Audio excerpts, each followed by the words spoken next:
नहमदुहु व नसल्ली अला रसूलिहिल करीम। चकवाल से हमारे पास एक सवाल आया कि क्या इस तरह की कोई हदीस मौजूद है कि जिस शख्स ने सबसे पहले रबीउल अव्वल की खुशखबरी दी उस पर दोज़ख या हराम हो जाएगी या उस पर जन्नत वाजिब हो जाएगी।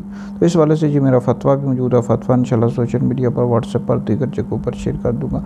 भाई इस तरह की कोई भी हदीस मौजूद नहीं है और ना ही इसको बयान कर सकते और ना ही इसको शेयर कर सकते।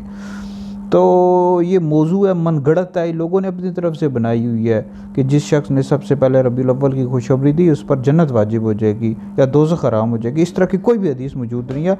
बुखारी शरीफ की हदीस है, नबी पाक अलैहिस्सलाम ने फरमाया कि जिस शख्स ने जानबूझकर मेरी तरफ झूठी बात मंसूब की उसको चाहिए कि अपना ठिकाना दोज़ख बना ले, जहन्नुम बना ले। लिहाजा इस तरह की हरगिज़ भी कोई हदीस मौजूद नहीं है और ना इसको शेयर कर सकते। ये वीडियो सुने, इसको सुनकर आगे भी शेयर करें, यह आपके लिए बहुत बड़ा सदका जारी है।